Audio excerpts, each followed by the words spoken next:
Hi, everyone, and welcome to our Introduction to Gemara class. Thank you for joining. Welcome aboard. Or as I would say, welcome to the elevator. When we first published our first Chumash book, Bright Beginnings Chumash book, subsequently we did Gemara books as well, but Dr. Dan Schwartz from Teaneck called my wife and said, "I'd like to speak to your husband." Said, "I've been waiting for you for 20 years. And what's that all about? So he said that he became from religious 20 years before that. This was about 10 years ago. And he said, I purchased every single book there was, a sefer translated on Chumash and Gemara, and everybody starts on the fourth floor. And he said, I see your books start from the ground floor. So we're starting from the ground floor. Welcome. And I really hope you find it helpful. So as you can see from the screen, the objective is that we'd like you, the learners, to feel confident in your ability to understand the Mishnah well enough to assist your children in the Mishnah Gemara homework, or to learn yourself, if that's a goal you have, with the aid of an Artscroll Mishna Gemara or similar text. That's the big idea. And the big idea is to introduce you to Gemara. And now we're going to talk about what the challenges are. Anytime you want to do something, it's really important that you think about what the challenges are. Why would doing it present a problem? So I listed these challenges that I saw. Again, I'm going to use the cursor to make it easier, but just to follow along. Again, there's a language barrier. It's simple. I assume you're English speaking. English is your first language. So the Gemara is written in Aramaic. There's lots of Hebrew there also. So that in and of itself is a barrier. Gemara doesn't have any punctuation marks, periods, commas, nor nakudos, the dots that we have in the Hebrew language that help us see the words. This is a page of Gemara text from Masechtas Yuma. We're going to be learning a few words of it soon, but as you can see, this is the actual text of the Mishnah and the Gemara. There's no punctuation, and there's no stops and starts and the kudos. So that's a big deal. That's a barrier. Historical context. You're learning something. So who are the people that are mentioned in the Gemara, and how did the Gemara develop? We're learning, especially you're starting something new, it's certainly reasonable to want to know everything about it. And everyone, this is my own slang, everyone speaks in insider talk. I'm going to explain in a moment what that means.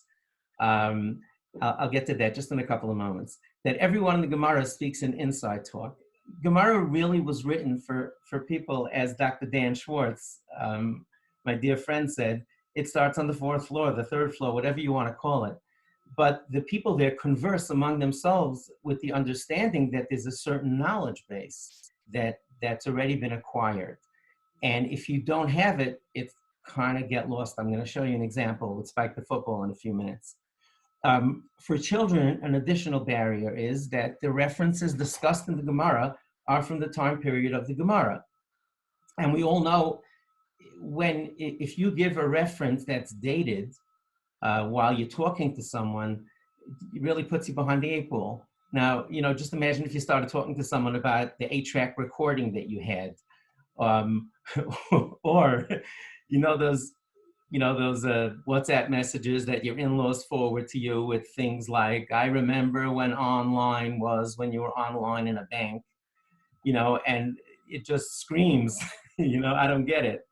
So the references that the Gemara uses talk about a time 1,000 years ago. And the examples are, for example, with oxen and horses causing damage to each other, when today you would say your car banged into my car.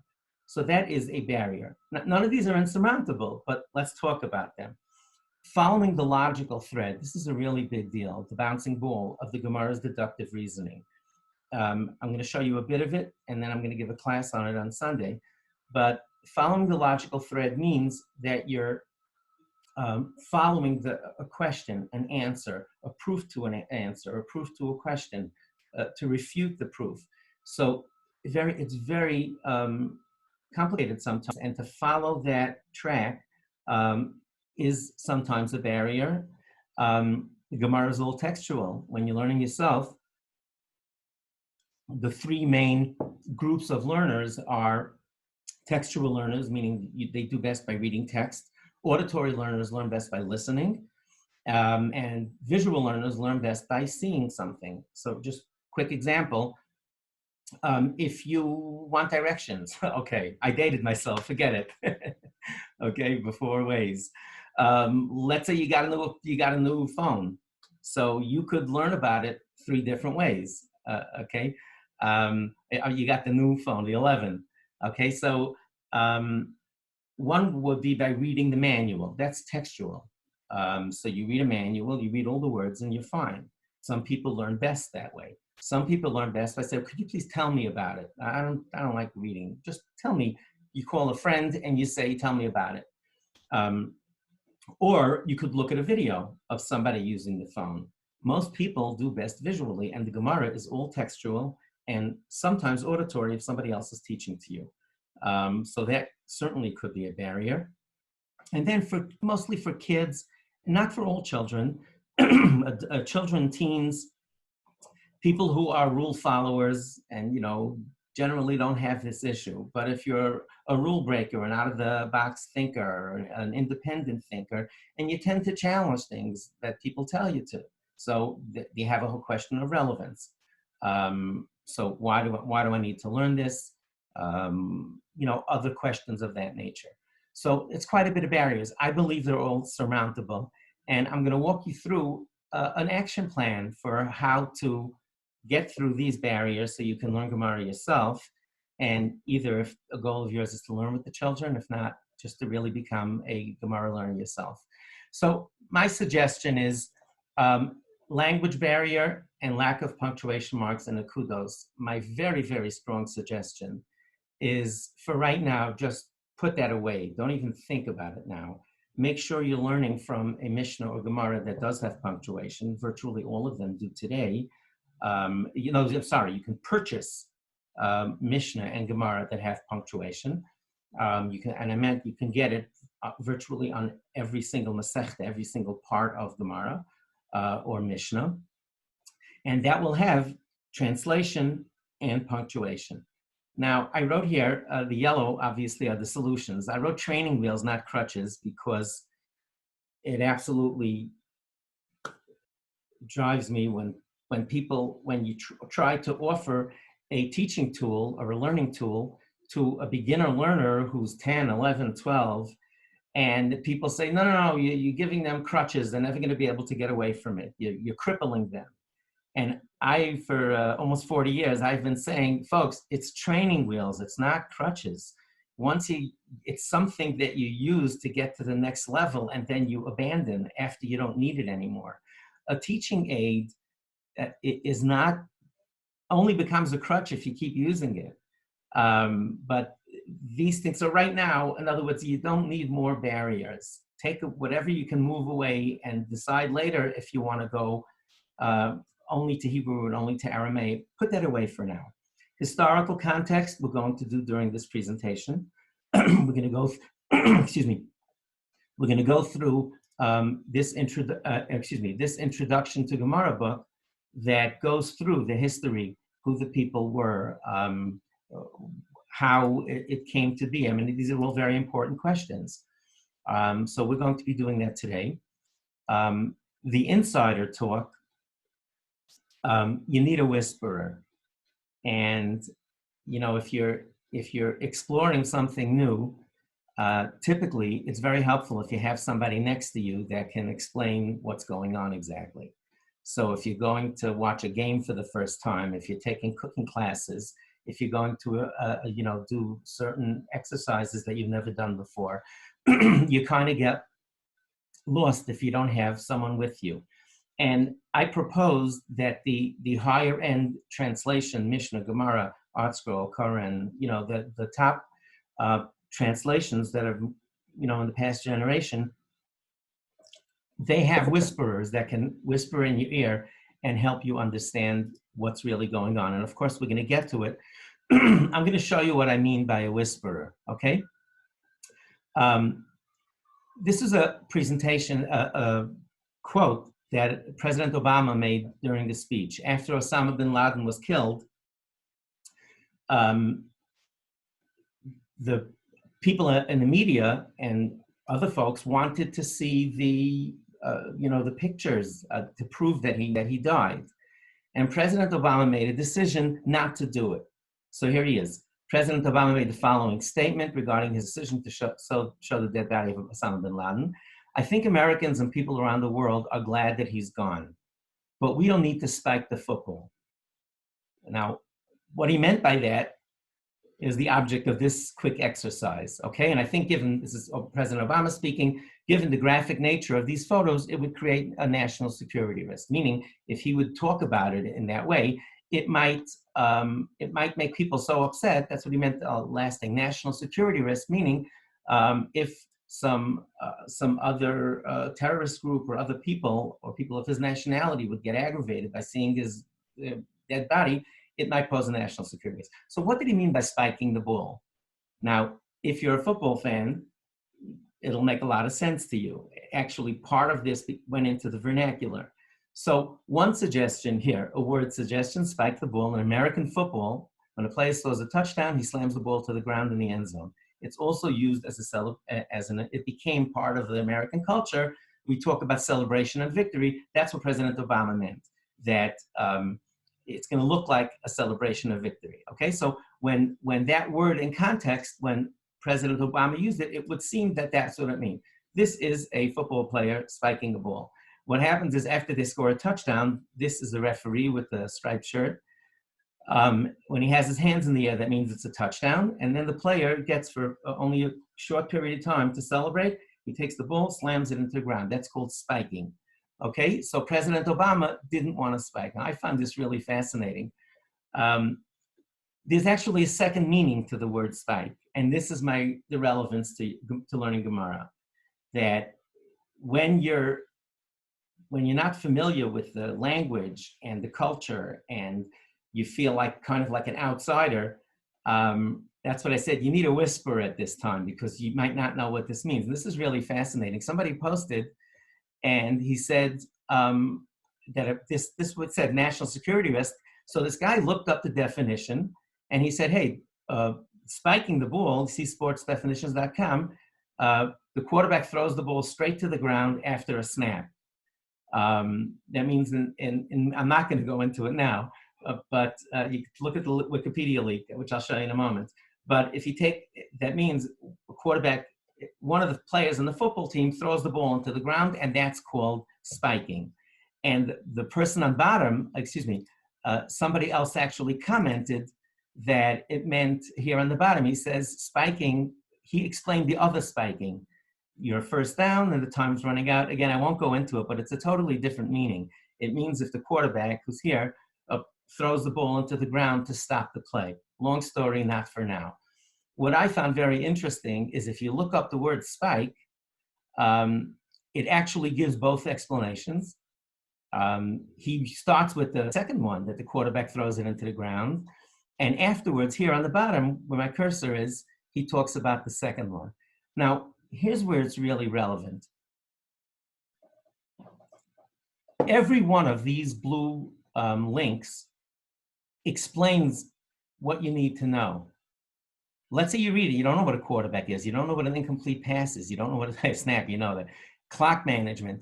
So this is the whisperer here. Wikipedia created a system where you have a whisperer to enable you to know it. And this is what I'm referring to about a whisperer. I think probably this is the biggest barrier to understanding Gemara, and what makes people frightened of it is that often we don't have a whisperer with us, and therefore it becomes a little disorienting. Again, I'm going to get to it later once we get into the presentation.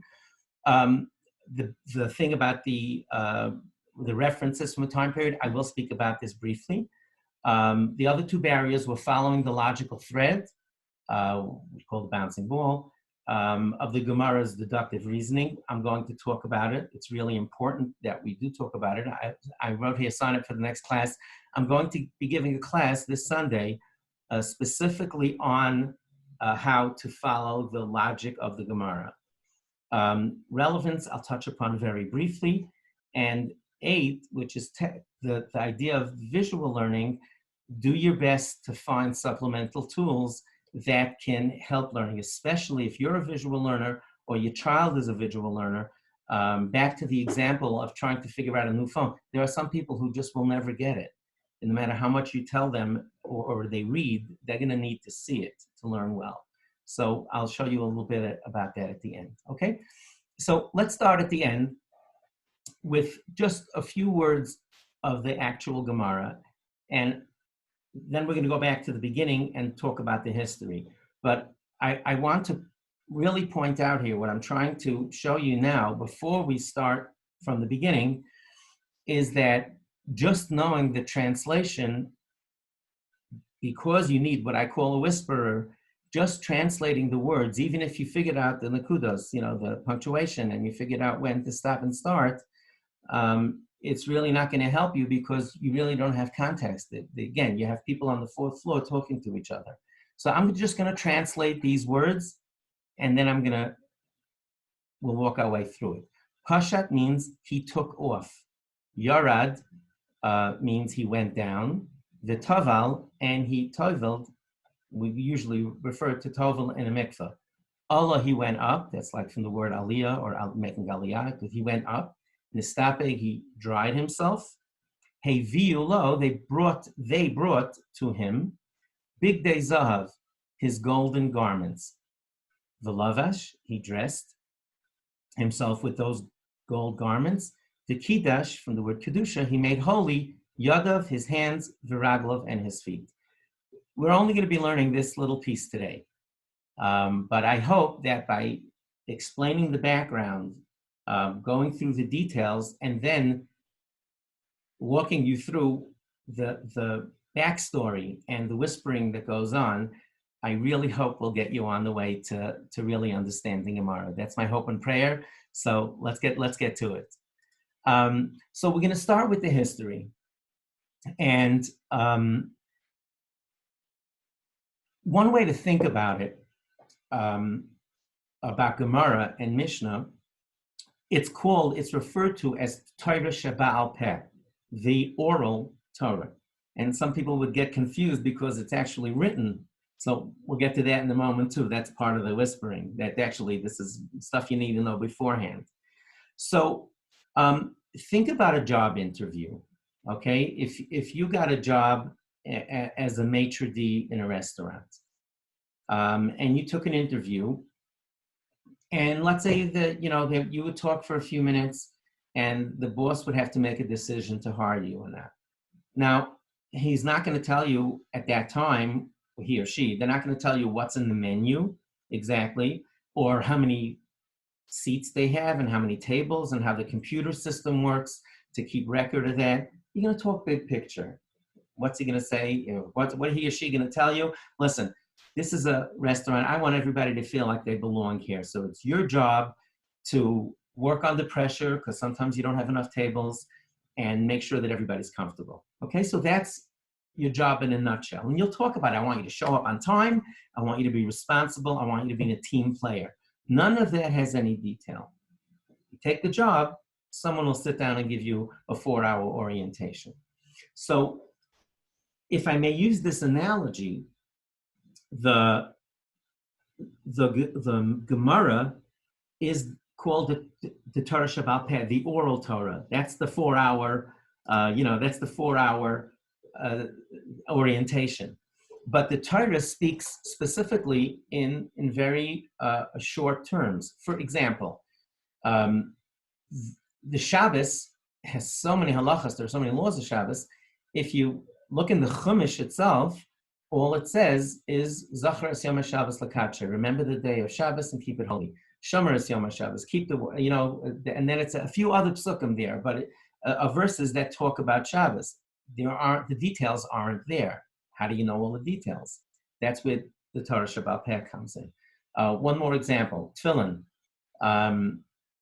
We have psukim that say you should bind the tefillin on your arm and on your head, but again, not very much in the way of details. So that's also, all of this was in the oral Torah that Hashem told to Moshe Rabbeinu when he went up to Har Sinai, to Mount Sinai, to receive the Torah. And so Moshe was given all of those details during his 40 days and 40 nights there. What Shabbos is like, how we put on tefillin, everything else about the Torah. That was the Torah Sheba'al Peh that was given to Moshe Rabbeinu. He took down, the Sefer Torah with the words that the scroll that has, so Chumash and Navi, all the prophets, the Nevi'im. There's 5 books in Chumash, 5 Svarim, and there are Nevi'im, prophets, Yeshayahu, Yirmiyahu, the different prophets, and his Ksuvim, which are some of the Megillos and some Tehillim. So all of those together, Taf Nun, Torah, the first word of Torah, the first word of Nevi'im, the first word of Ksuvim, have the term Tanakh, Taf Nun Chaf, Tanakh. So Tanakh is Rashi Tevis, are abbreviations for the written Torah. The oral Torah was given to Moshe Rabbeinu. Now, in a moment, we'll get to, how that evolved. And this book, this is an introduction to Gemara book written by our superstar 5th grade Rebbe, Rabbi, who taught beginner Gemara. And this is an introduction to Gemara book. We'll talk about it a little bit later. I'll get you a link if you're interested in purchasing it. I'll show you where to get it. But he created this introduction to Gemara that has all these backstories. So these are the parts of the Torah. I'm going to use the cursor to follow. So number 1, the halachos, the laws taught to Moshe and written in Torah Shebiksav. So that was written down in the Torah itself. In other words, about Shabbos or other things, not to be kind to strangers, to give charity. So those were taught to Moshe, and they're written in the Torah. The second category is halachas taught to Moshe and hinted to, but not specifically written in Torah Shebiksav. One way of hinting, and this really goes with the next one, the halacha l'Moshe Misina was taught to Moshe and not in Torah Shebiksav, in the written Torah. One that would be perhaps a little hybrid of both. By tefillin, for example, it says you should wear the tefillin v'hayu l'totafos bein einecha. You should wear it between your eyes. Now, if you took that literally, it would mean you put it right here where your glasses are. That would not work very well in terms of being able to see and function.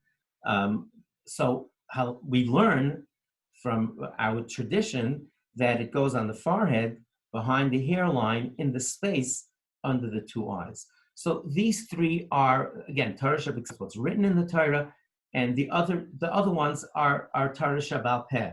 And then we have a 4th category, our Hilchos Midrabanan, which is not that relevant for this discussion, but we call it, sometimes it's referred to as a Derabanan. Rabbanan means rabbis, and is not the subject of this discussion. In the book, actually, there are review questions that can help you, review the knowledge. But I'm just going to go through the lessons. Okay, so lesson 2 talks about the chain of Messiah. Moshe Rabbeinu taught it to the Jewish people, but he had a main Talmud, a student, Yehoshua ben Nun, was the next leader of the Jewish people, and he transmitted it orally, not written, which is why it's called Torah Sheba'al Peh. And Yeshua's job was to capture all the knowledge and pass it on to the next generation. I'm going to leave the chain there. The next one was Pinchas ben Elazar HaKohen, and so on and so forth. It went throughout the generations, Rebbe to Talmud, teacher to student. And in fact, that was actually an important part of the learning, to have a Rebbe, to have a teacher, to be able to explain to you what exactly some of the backstory, some of the other things you might need to know. Now, lesson number 3 talks about the way Torah Sheba'al Peh, how did the oral Torah, how did it come to be written down? It's written down, it's printed today. So what happened was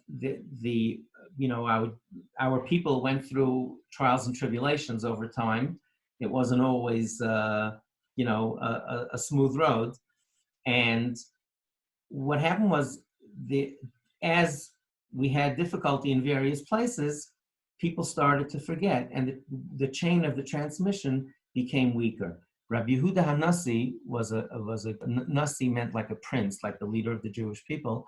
Rabbi Yehuda was referred to in Rebbe out of great love for him. It was like, you refer to something as the Rebbe. He was a great man of that generation, and he said, if we don't write the Torah down, I'm afraid it's going to be forgotten. And from that time on, they sat down and wrote this large body of knowledge that was given by Hashem to Moshe to Yeshua, on and on like that. Now, this is an important part of our discussion, and that is the 6 Siddharim of Mishnah. Now, Seder means an order. And one of the very challenging things that Rebbe had to do, he got many of the Chacham and many of the scholars together in one place, and other people contributed their knowledge.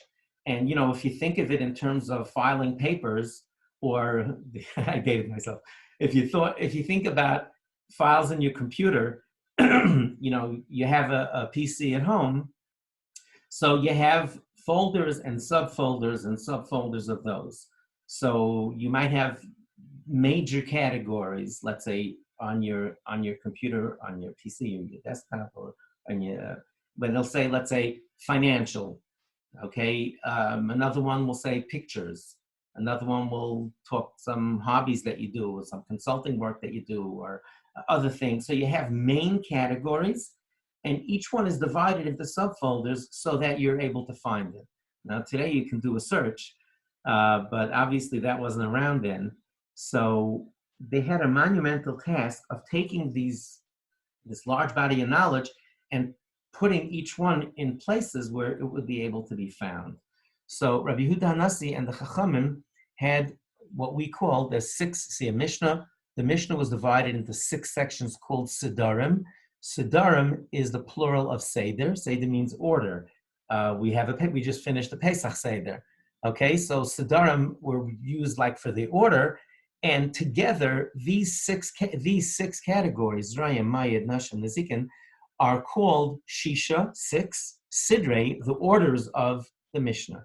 Okay, and I'm only going to dive in with one of the categories, but just briefly, Zrayim are things related to planting and growing food. The time of the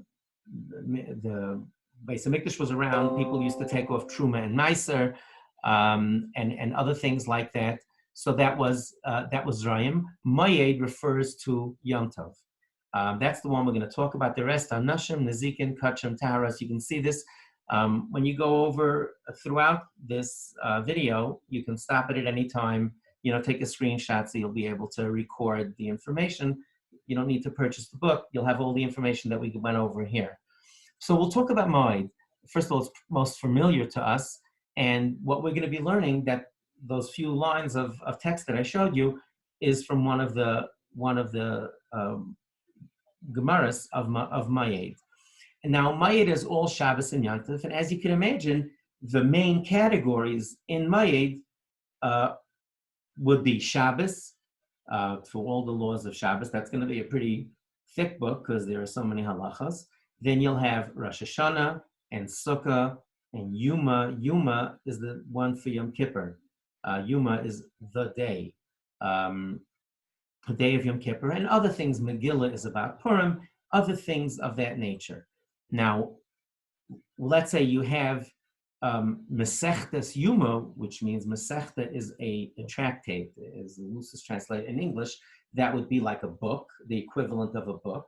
So all the halachas of Yom Kippur would be in the book of the Sechta of Yuma, and it's divided up into prakim, okay? And the parak is like a chapter, and then it goes on from there. But this is basically the storage system of the way the Torah Shabbat Peh was recorded. And just a moment. Okay, we're going to leave this lesson. Let's go to 5.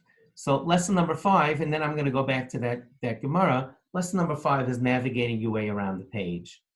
And it's important to do this. I'm going to stop the lesson here, again, so you can copy this if you'd like or take a screenshot. Most Gemaras have this similar layout. It doesn't need to be this way, but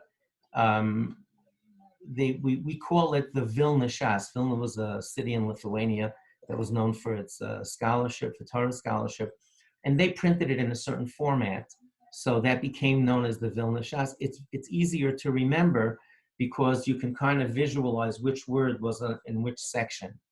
So each page has 2 sides. A blat or a daf, the blat is Yiddish, is 2 sides of the same page. Here's side 1, and here is side 2.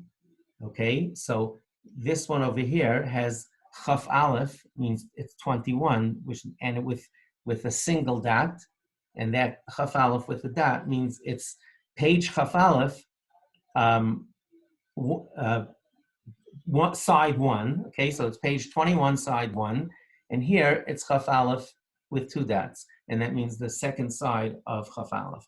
Now, one of the actually, some of the Gemaras actually have numbers on the second side, but again, I'll leave the screen so you can take a clip of it. But basically, in a Gemara, this middle section is the actual text of the Gemara. On the inside side is the commentary of Rashi, Rabbi Shlomo Yitzchaki, a tremendous scholar, a Talmud Chacham who lived in France in the 11th century. And the second side is referred to as Tosfos. Mosef means to add. Yosef, Mosef davening is added to our regular tefillos that we say all the time, prayers. So Tosfos is the addition, Tosfos. And there were a group of people that were called the Balei Tosfos. Rashi wrote the commentary himself. The people that wrote Tosfos were a group of people. Some of them were actually Rashi's grandchildren, who wound up taking issue with some things that he wrote, all in good spirit, of course. But that's basically the layout of the page.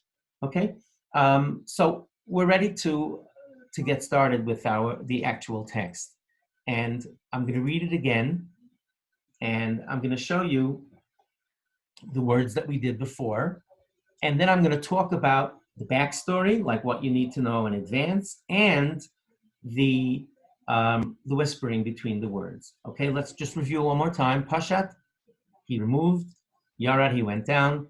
Taval, he immersed himself, again in a mikveh, but Allah, he went up. Kinestapik, he dried himself. Hevi Eloi, they brought to him big day zahav, his golden garments. The lavash, he dressed. The kiddush, and he made holy yadav v'raglav, his hands and his feet. Now, there's a lot of back information that would be very helpful here, or crippling rather, if you don't know. So, and I picked this because it's a pretty good illustration of the way this works.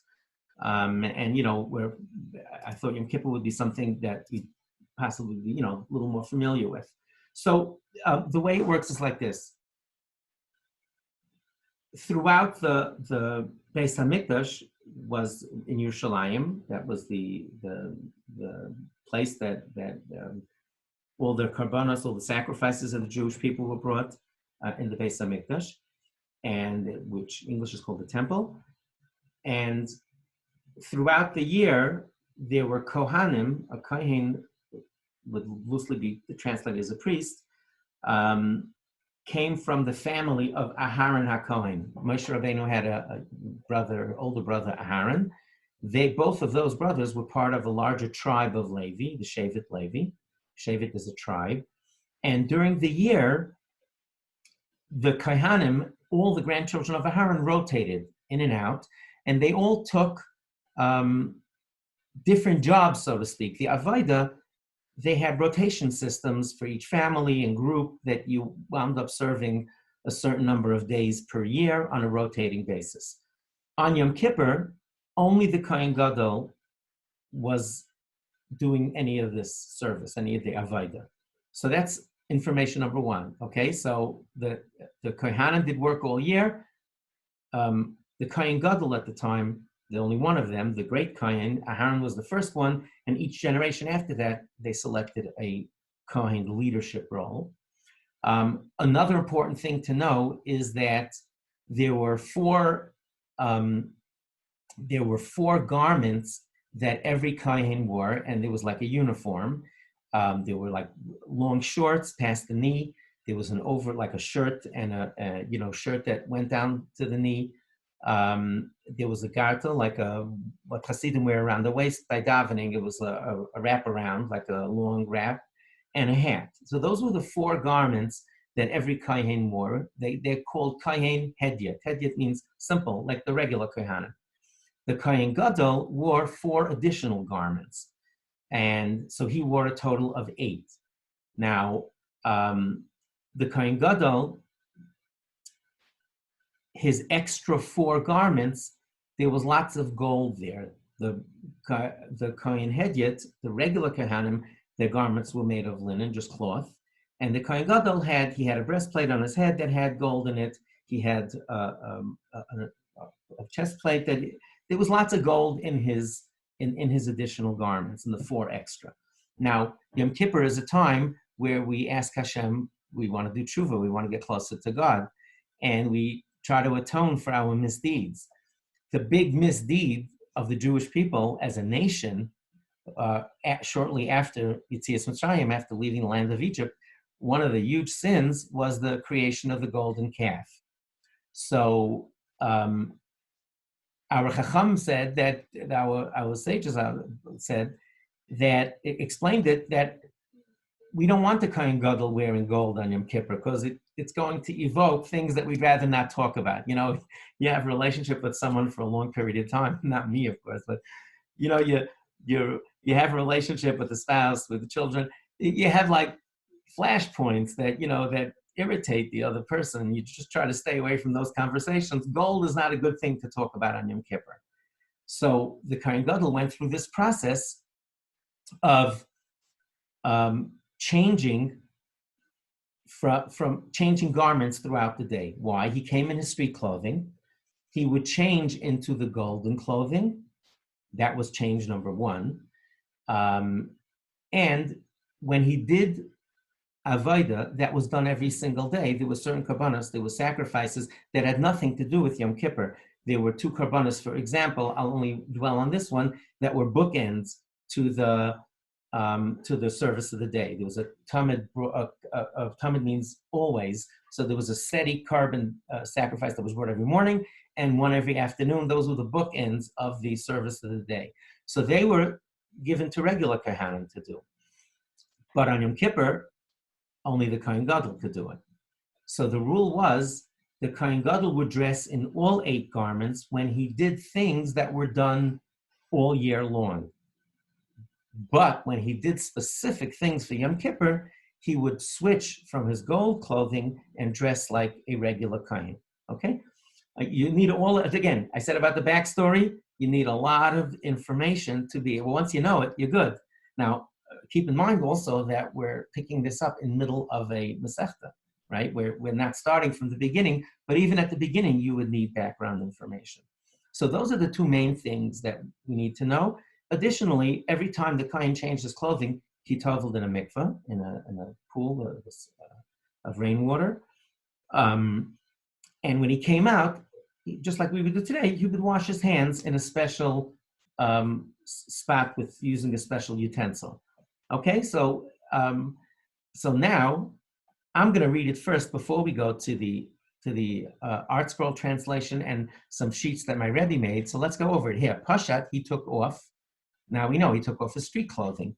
Yarad, he went down to the mikveh. Somebody's whispering in your ear now, okay? V'taval, he toveled in the mikveh, he went down. Allah, he came up the steps, and he dried himself. Hey, viulai, other Kohanim brought to him big day zahav, the gold clothing, because he was doing a regular service that was done all year long. Lavash, he dressed the kiddush, and he made holy yadav v'raglav, his hands and his feet. Kiddush, he made them holy by washing them. He did his hands and feet. We typically only wash our hands, not all day. I mean, when you come in, we come out of a bathroom or so. And if you see, by the way, we're not doing this, but afterwards it says, hey, vi'ulo es hatamid. They brought that tamid, that regular carbon that everybody had all along, that used all year long. Okay, so now I'm just going to show you how the translation Svarim really do a magnificent job of explaining how this works. Excuse me, just a moment. I may have switched the order around. Just give me a moment, please. No. Okay. So it's going to populate for a second. Okay, here we go. Okay, so this here, the next page, is actually a page printed with permission from Artscroll. This is a page found that you will find in an Artscroll Gemara. It had on top, just by way, okay, so this is the heading that will give you the information that you need. It's Yoma is the Yom, that's the day, the Masechta, the tractate that has to do with Yom Kippur. So this is the name of the book. Chapter 3 on the Hebrew side would say Peri Gimel.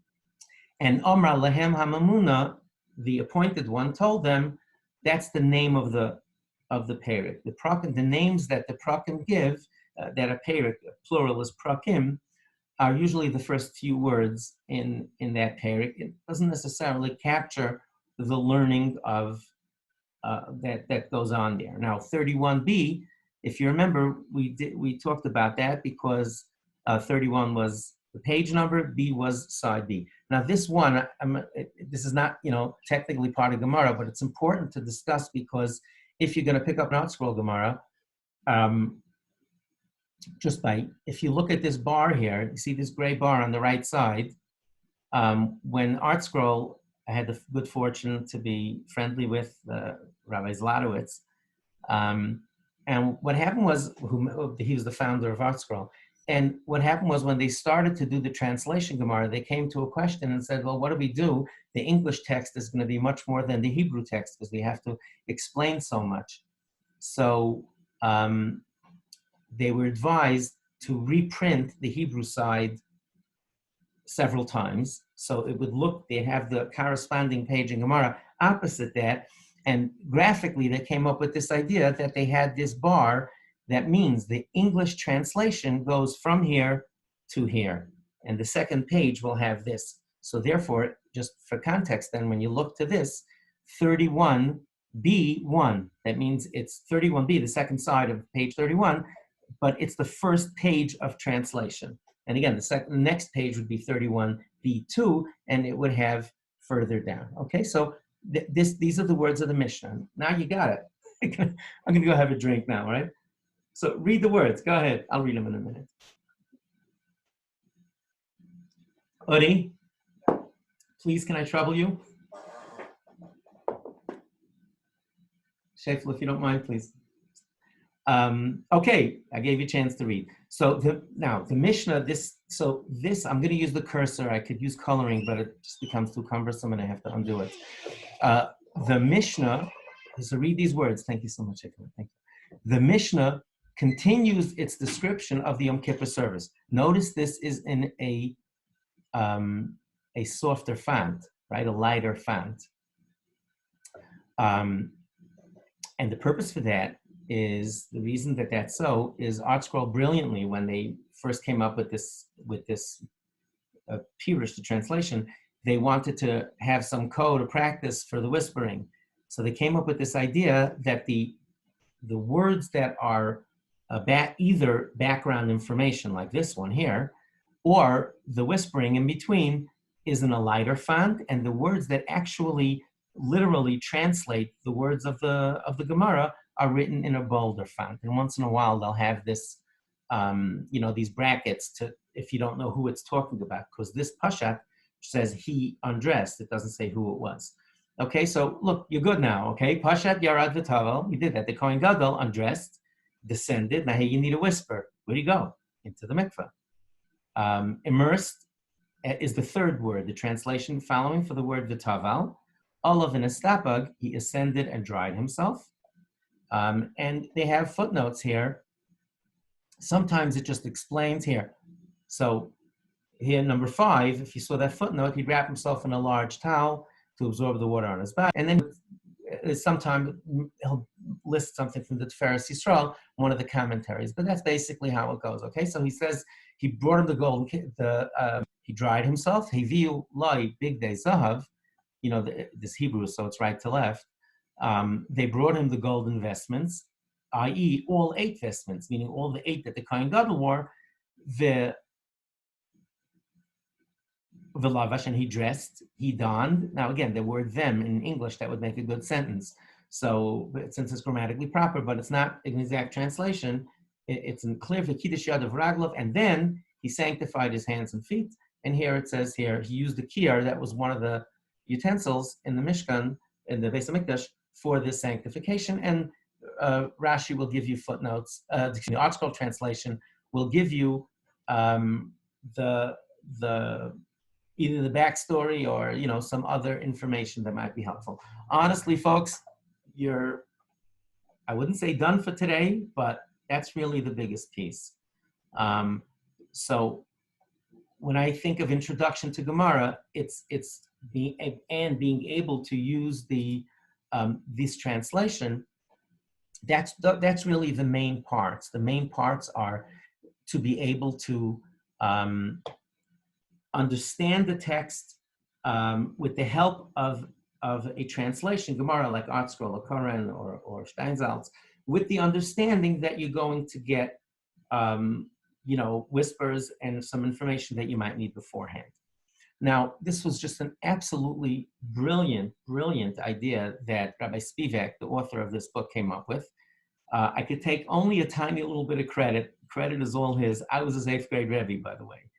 So that I can take a little bit of credit for, but he's a superstar Rebbe all on his own. He's really amazingly talented. He has a gift for the big picture and detail-oriented stuff.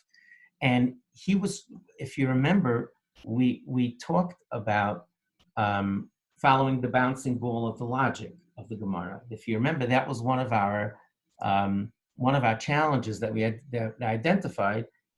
Here, number 6, follow the logical thread, the bouncing ball of the Gemara's deductive reasoning. So that certainly is a challenge. And Rebbe brilliantly came up with this idea by making this paragraph. Read this, it's adorable. David asked Chaim, do you know what mommy's making for supper? He says, we're having hamburgers. And I'll prove it to you because I saw mommy take the ground beef out of the freezer. Well, he said, that doesn't mean anything. Maybe we're having meatballs. The ground beef could be for meatballs, not hamburgers. So he answered, he says, it's true, but I saw she bought hamburger buns. Now, each one of these logical components follow here. She'ela is a question. It's not, sometimes the word kasha, and you'll hear the word kasha and she'ela. A she'ela is really a request for information. Where what time is it is a she'ela, it's not a kasha. So a request for information is a she'ela. A teretz is an answer to it. I said, see, technically the pronunciation is teretz. You'll find in Gemara, not so Chumash, but in Gemara you'll find that the common use is not exactly grammatically correct, following exactly the diktuk. Another thing you need a whisperer for, like Masechta, tractate is Maseches is really the I don't know the background of how it changed, but just if you don't get concerned if you're pronouncing words wrong, or you might just pick it up after a while, but just pointing this out. So she'ela is a question, what time is it? So in this case is, what time are you making for supper? This is an answer, a teretz. Raya is a proof.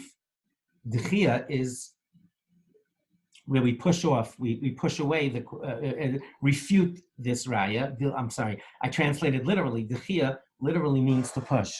So you really are, you're pushing away that proof, followed by another raya, followed by a final proof that was accepted, that they made hamburger buns. I have found, as you know, spending my life in chinuch, I was an 8th grade rebbe for 15 years. I ran a yeshiva Dachinom for 22 years. And, I found that for Gemara learning, one of the most helpful things you could do is to keep track of the bouncing ball and be able to follow step by step by step. And in order to help this process, when Rabbi Spivak created this book, he was in our yeshiva, obviously we worked together collaboratively on some of the big ideas there, but we set it up that the different elements, the different components of the Gemara are colored and are flagged with different icons. This is very good, for visual learners and stuff, but it also really helps the children, the learners, be able to break down into pieces. You can see it, and the icon here for dechia is to push off, right? To refute a proof. So this color and this thing means that somebody was one of the people in the Gemara was refuting the proof of somebody else. That we have throughout. So I'm just going to show you very, very briefly. I'm giving a class on this Sunday. If you follow on social media, just look for a link. It's Yaakov Horowitz. Facebook, Twitter, Instagram, and LinkedIn, all of them have just Yaakov Horowitz. And what I'm going to be doing is talking about these logical components and how they make up the learning. So a memra is a statement. Do you see the quotation marks? Kasha is a question, like a bomb, right? Something that doesn't seem to work for us. An answer is a teretz, like a shield. Okay, and that's how we go throughout the Gemara. So that's also one thing that we did to kind of help organize the thinking of our students, of our talmidim, and the folks using the book, was to set things up in a way that's helpful to the kids, to help them, or the learners, to put things in order so they can easily put it in place. And at the end of each parak, at the end of each sugya, at the end of each topic, we actually have spaces for the kids to do a review by marking things down. Another thing, this is just another way to help kids with Gemara is, now I took this from our Elamatzias book, our Yish Lamidas book. That's not, we're just doing final editing, getting it to the printer. But just to give you an idea, as a parent, if you're learning with your child or if you're learning yourself, sometimes these visual images sometimes are very helpful. This Gemara is talking about claiming a lost object. You're not supposed to claim a lost object until the owner gave up hope. And this is a complicated question. He said he dropped it here at 1 o'clock. A finder picked it up before 3 o'clock. And this same child here didn't notice it was missing till the way home. So there's a machlokas, there's a dispute between Chachamim whether or not that is considered yish, whether or not the person had to actively know about it. Again, this is just an abstract timeline that would be more difficult to follow. A learning tool like this is helpful. Again, something you make on your own. I'm going to give you some references to be able to pick up, learning tools like this. If it doesn't load, this is just another learning tool. So this is actually a chart, and it actually helps. Again, and many times it will help you. See, this is graphing out the object. What was the object? And what were you talking about? The support, the original thinking. this helps. You see step 21, step 22, that's something that we do throughout the book to be able to orient the kids into, again, keeping the thoughts in order. And this is a chart. Again, you could make this on your own. Again, we did it in a way that would be more, helpful. And this is a dispute between Abaya, one of the Chachamim, one of the big Chachamim of the Gemara, and Rava. And they argued about two different situations. And, a graph like this, chart, I mean, also is extremely helpful. So, I'm just encouraging you to understand that if your child has difficulty with Gemara or anything like that, things like this might be helpful. Charts, graphs, have them review it in their own words, make a paragraph about it. Last thing we're going to talk about is relevance, and we're going to call it a day. And I really hope you found it helpful in every way. And I hope it really gets you started to a lifetime of learning. This certainly will be appropriate to show to a child, to your child, if they're having difficulty, or if you just want to have them start off with a better understanding. Many times in the Gemara I mentioned earlier is talking about, it was one of the challenges we mentioned earlier, that the Gemara talks about examples, number 5 here, right? For children, an additional barrier is the fact that the reference is discussed in Gemara within that time period.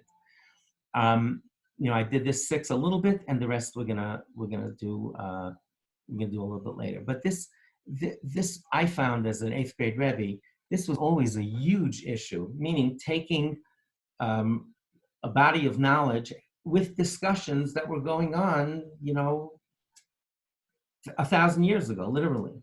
And how to make it so that the kids, can identify with them. So I happen to be, my mind tends to, the hamster tends to run around a lot.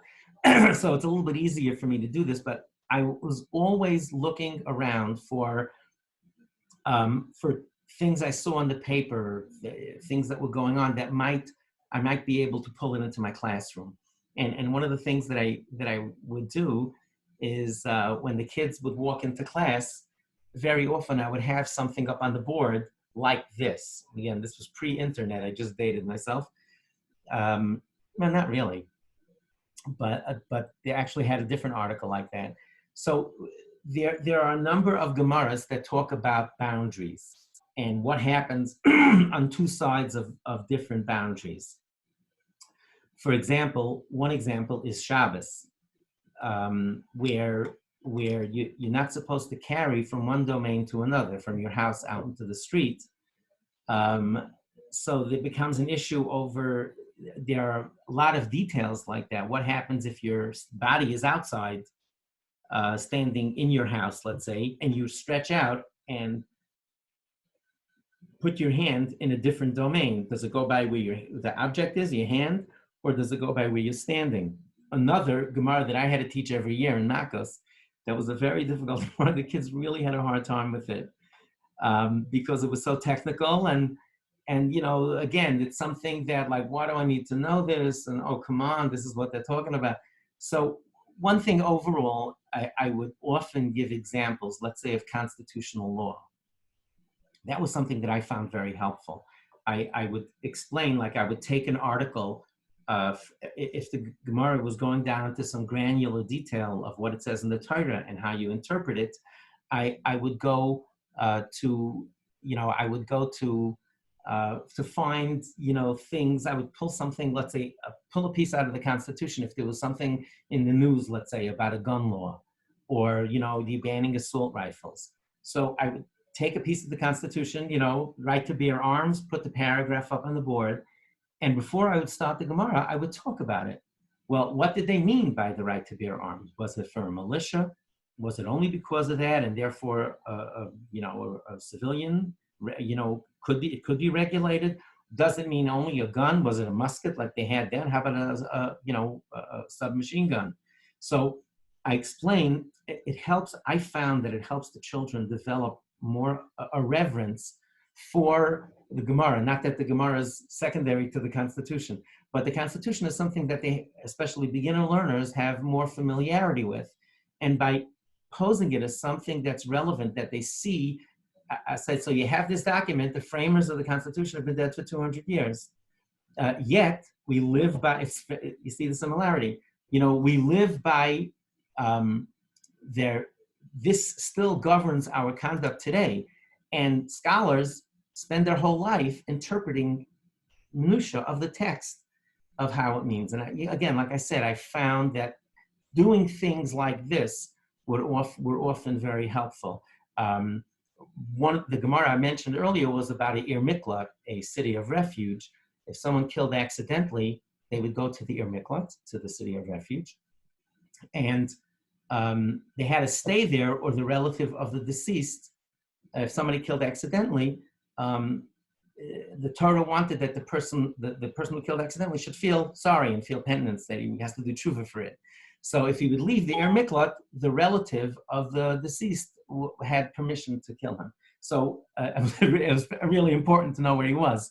So the Gemara questions there, how about if there's a tree that the branches are inside and the trunk is inside and the branches are outside, or vice versa?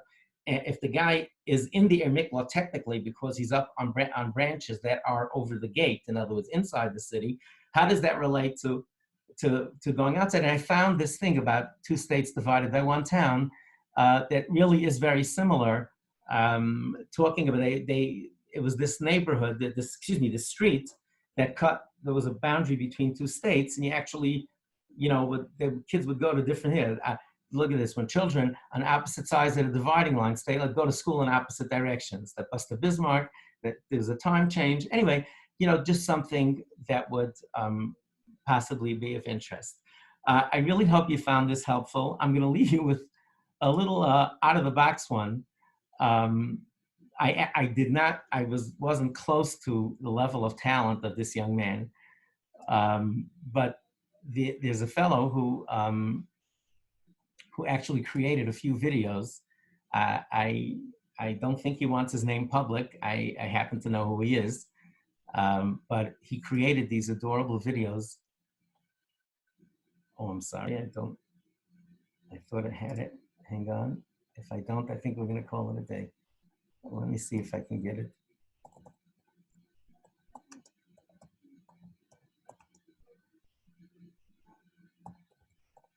Please bear with me for a second. If it comes up, I'll take you to it. So this kid made it. Here we go. Limud football. This is absolutely hysterical. Now, honestly, some people might say it's not for all students. Someone's from different cultures. They might not find this. Folks who don't have a television at home, I certainly wouldn't recommend that a Rebbe in a Hasidic yeshiva show this. But if your children, are involved in technology,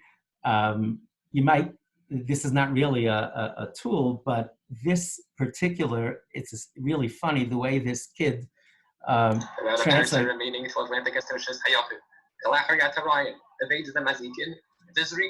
Will it be a face Amalia by Jones? It is. The Diane says yes. It's face Amalia by Julio Jones. They're going to be so many from the Ramban and Shabbos. Let's have a look at the Ramban by saying. Look at this. Now, he said, if you look, the guy's feet were inbounds. The player's feet were inbounds. He's holding the ball out of bounds. And look at this. This is a text actually from Gemara and from Shabbos. If his hand is in one domain and he is in a different domain, you say yadai basar gufay. His hand goes according to where his body is. So this young man, his father is a tremendous scholar, Talmid Chacham. He managed to come up with this idea. I don't know, whatever. Okay, so he just talks about it and how it. Jones's feet are very clearly in Rosh Hashanah. What that means is that even though his hands with the ball are in the airspace of Carmelis, it doesn't matter because beloved Pachi, even if he falls outside into Carmelis, since his feet. I'll leave the rest of it, but certainly, again, the idea of this was just to show you how some of these things would really be helpful. So I really wish you Mazel and Bracha. enjoy your journey, enjoy the elevator ride. You might want to subscribe to my YouTube channel so you can follow. I'm going to be posting many videos, on this subject. And also at the hand that I'm going to hold it for a second before I turn off the recording, I left you some resources. This is echinuch.org. This is a site of Torah Masora about teachers' materials. Then there's Tel Am. They also have a wide range of materials. And these are our books on Chumash and Gemara. These you can print books online. 4 of our books are in Apple stores. Take a screenshot of this if you'd like. Take a screenshot here. And a screenshot of the Torah Masora. This is a teacher's exchange, so they have thousands and thousands of materials. So you might want to, look for things in your domain and something that might be helpful to you. So Mazel and Bracha, everyone. I really hope you found it helpful. Good luck. Be well.